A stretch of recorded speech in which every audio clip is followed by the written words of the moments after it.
Hi guys, and welcome back to the Watch Scientists.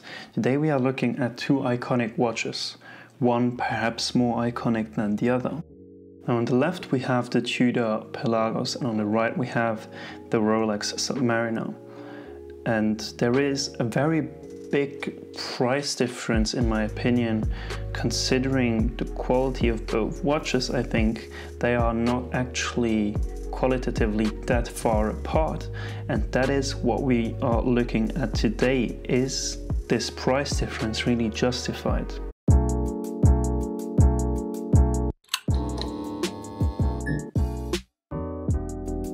So let's start off with my blue Tudor Pelagos.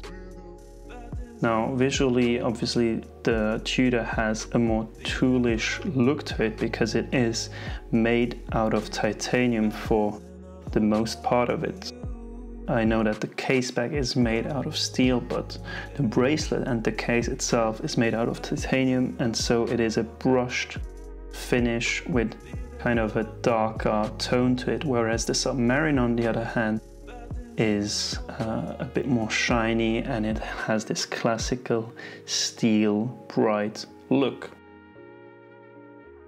Then the clasp of the Pelagos is one of the best diving clasp in the entire watch industry in my opinion, because it has this fantastic and ingenious system where you can adjust it very easily. And the feel of the clasp, the way it is engineered, is also fantastic. I think that the Tudor Pelagos clasp feels better than the one of the Rolex Submariner. And don't get me wrong, I know that the Submariner clasp is fantastic as well and it feels good, but I think that the Pelagos one just feels more soft and it operates more smoothly. We have this system where you can adjust it to 3 positions to adjust it to your wrist if your wrist swells up during the day, and then the last positions where you have these 6 larger dots, you have this spring system which adjusts automatically when your wrist would swell up even more if you want to put it over a diving suit. And so I think the clasp really fits the rest of the watch really well in that it looks so toolish. Speaking about the feel of the crown, then the crown feels really good as you have a very nice grip on it. It is nice and big and it makes it easy to adjust the time on this watch. And it is often when it comes to the crown of a watch and adjusting the time where you feel whether it is a good movement, and we know that it is a good movement that we have inside here with the 73 hours power reserve. Now also with the Rolex Submariner we also have a 70-hour power reserve because this is the last Submariner to come out. This watch then is also a dive watch with 300 meters water resistance compared to the 500 meters of the Tudor Pelagos. So it has 200 meters water resistance less. We could also say that these watches don't directly compare to each other, as Rolex as well has a more professional dive watch, which would be the Sea Dweller. But anyways, I think that the Rolex has a more elegant look to it because of the ceramic bezel and this glossy black dial, and I think it looks very classy because of that, and I love that about the Submariner, as well as the indices that are surrounded by this white gold. It looks simply good. Now the Rolex Submariner is a 41mm watch compared to the Pelagos, which is a 42mm watch. And the clasp on this one you can see is also very used, and that is because my friend uses his watch a lot, just like I use my Pelagos a lot. Watches are there to be worn. But as you can see, the clasp is even a bit longer than on the Pelagos, or at least it looks a bit longer because it is a bit thinner.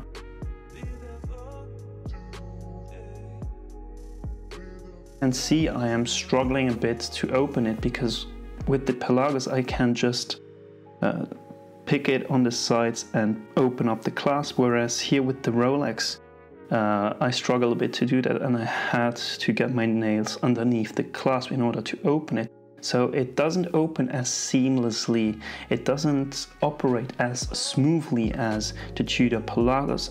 This is something I would not have expected from a 9,000 euro watch. And you have to consider that the Pelagos is a few $1,000 cheaper than the Rolex. And then talking about the adjustment, the quick adjustment system, that as well is, I think, a bit less intuitive than on the Pelagos. I mean, once you know the watch, you know how to operate it, and it is still fantastically done, don't get me wrong. It is still very easy to adjust it. But I just think that for the Pelagos, it's even better. Then talking about the crown and the way the movement feels when adjusting the time on the Rolex, it feels fantastic. Obviously, this is where Rolex has to excel for this price, and it is really up to the standard that it should be. It feels good. The crown has a good grip to it, just like the Pelagos, and that's what I also expected from the Submariner. So it really feels solid and buttery smooth when operating the movement or adjusting the time. Then the bezel is actually for both watches made out of ceramic, but it is a gloss finish on the Submariner, and it is a brushed ceramic bezel on the Tudor Pelagos. The way the bezel operates is also very smooth on both watches, and I have to give this one to Rolex, although I am super impressed in the way that the Pelagos bezel moves and the way it sounds. It is really of very high quality and probably one of the best bezels I have turned so far. But I have to say that the Rolex Submariner bezel feels even better, and I mean, that is just a compliment to both watches. They excel in the way that the bezel simply feels when turning it. And I think that is really an important part of a luxury dive watch. And considering the price, I mean, I would want that bezel to feel really good. Another difference then is the date window. Obviously for the Submariner we have the Cyclops that magnifies the date, and it is kind of a trademark, you could say, of the Rolex Submariner to have a magnifying Cyclops on the date window, whereas the Tudor Pelagos doesn't have that. I personally don't mind not having a magnifying Cyclops. I think sometimes it's a bit weird. It takes away the symmetry of the dial or the symmetry of your sapphire crystal, because you have this add-on that is simply distorting your view of the crystal. But this is something very personal. Some people love the magnifying Cyclops, some prefer not to have one. I don't really mind, but I am happy that the Tudor Pelagos doesn't have a magnifying Cyclops, and the date is really well legible as well, so no need for that. And as you can see on the close-ups of the dial, the Tudor Pelagos has more of a rougher finish, you could say, to the dial, and this adds again to that toolish look. I love how the Tudor Pelagos has a great depth to the dial because of that step. It makes it look much deeper than it actually is, and then from other angles it looks like there is no space at all between the crystal and the dial of the watch. And overall, this finish that is so grainy makes the watch look like a proper tool, whereas for the Rolex we have a very glossy dial and it looks much more elegant.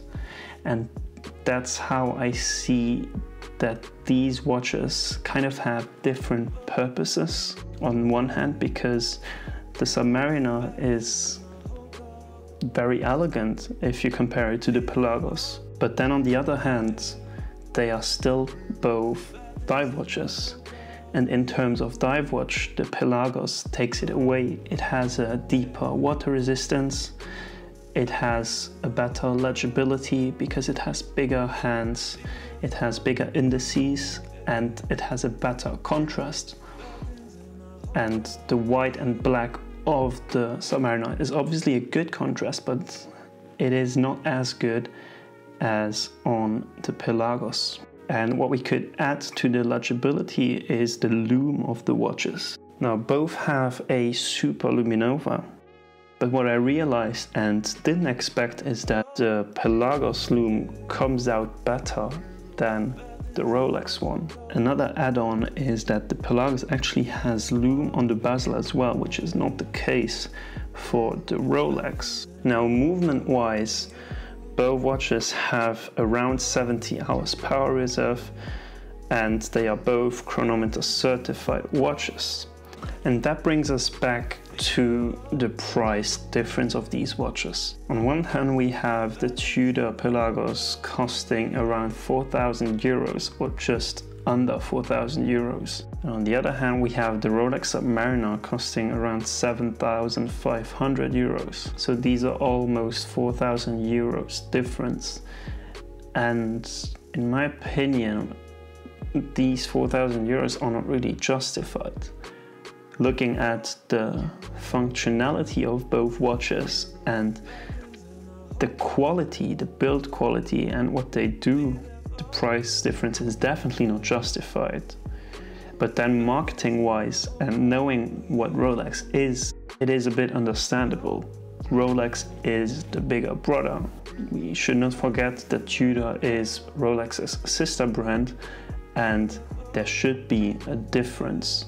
Whether that's due to marketing or something else, but we know that it is due to marketing and that should be respected because Tudor is a fantastic product, but it will never be Rolex. The name Rolex is more than just the watch itself. It is an independent brand that built itself up to be the most well-known brand in the world, and so the price difference is also in that. And so whether the price difference between these two watches is justified or not is really a personal matter. But what I can say is that both are of fantastic quality. They are not perfect, and I think no watch is perfect. But these watches come very close to perfection for a dive watch. That's it for me today. I hope that you enjoyed this video. It would mean a lot to us if you could subscribe to the channel for more videos like this and leave a like on it as well. Let us know in the comments down below what you think of both watches. Thank you for watching and see you next time. Ciao.